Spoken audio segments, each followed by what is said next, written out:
Assalamualaikum warahmatullahi wabarakatuh. Perkenalkan, nama saya Daivi Dwi Magnolia. Saya dari kelas reguler malam manajemen D.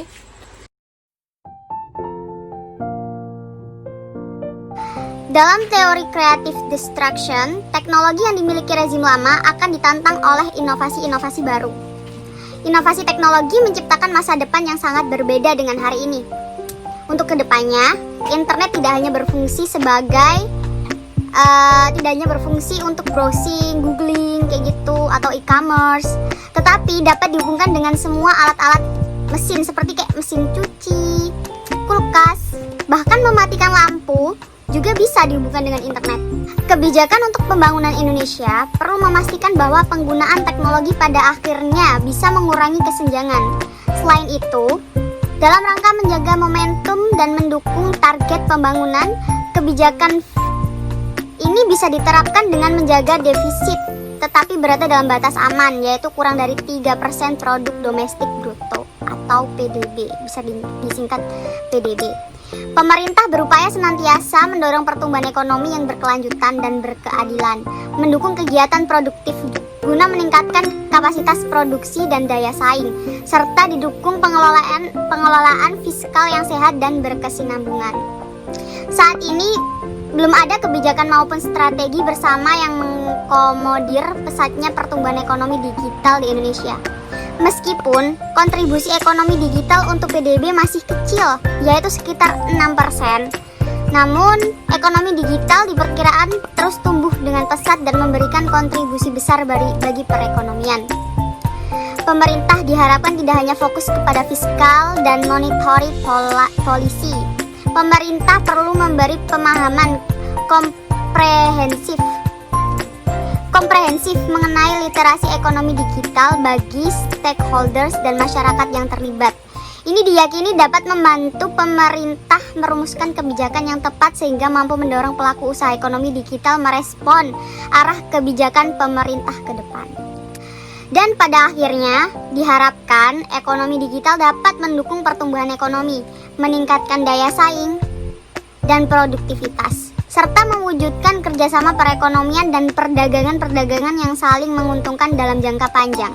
Selain itu, ekonomi digital juga harus dapat dimanfaatkan oleh semua lapisan masyarakat, baik yang berada di perkotaan maupun perdesaan, sehingga potensinya lebih merata.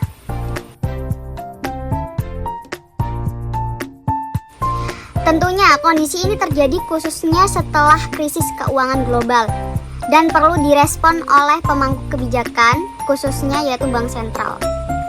Ada 4 karakteristik yang menandai meredanya globalisasi dan menguatnya digitalisasi.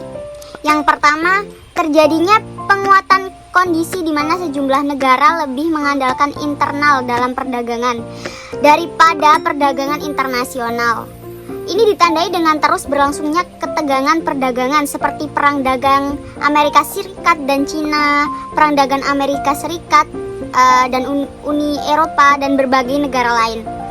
Kedua, arus modal antar negara semakin bergejolak yang berdampak pada gejolak nilai tukar pula.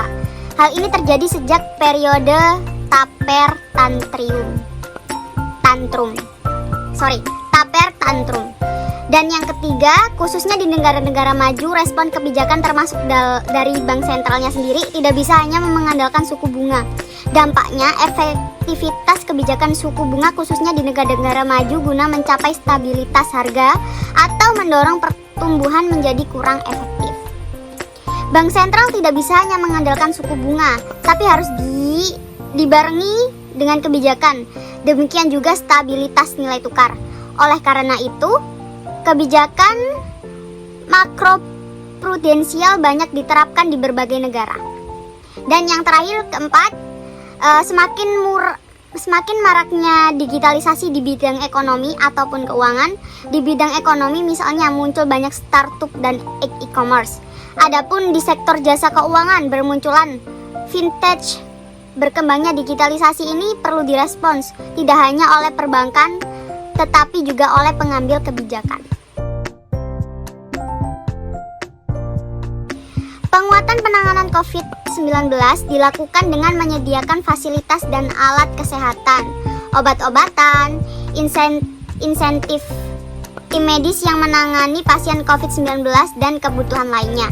Social safety net diberikan untuk meningkatkan daya beli masyarakat melalui program Keluarga Harapan atau Kartu Indonesia Sehat, Kartu Sembako, dan Beras Sejahtera. Kementerian atau lembaga atau Pemda diharapkan memperbanyak program padat karya termasuk dana desa, sedangkan insentif dunia usaha dilakukan untuk membantu pelaku usaha khususnya UMKM dan sektor informal. Kemenkeu juga menerbitkan PMK nomor 23 tahun 2020 yang memberikan stimulus pajak untuk karyawan dan dunia usaha, yaitu pajak penghasilan karyawan ditanggung pemerintah, pembebasan pajak penghasilan impor, pengurangan asuransi PPh pasal 25. Di samping itu pemberian insentif atau fasilitas pajak bertambah dengan nilai yang pertambahan nilai yang terdampak COVID-19.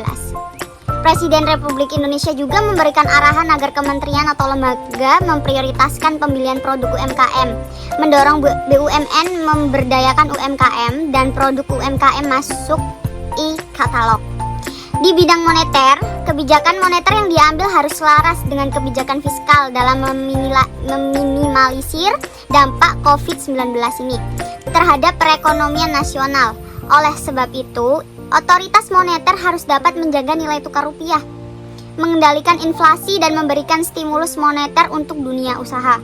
Diharapkan ada relaksasi pemberian kredit perbankan dan mengintensifkan penyaluran kredit usaha rakyat atau KUR.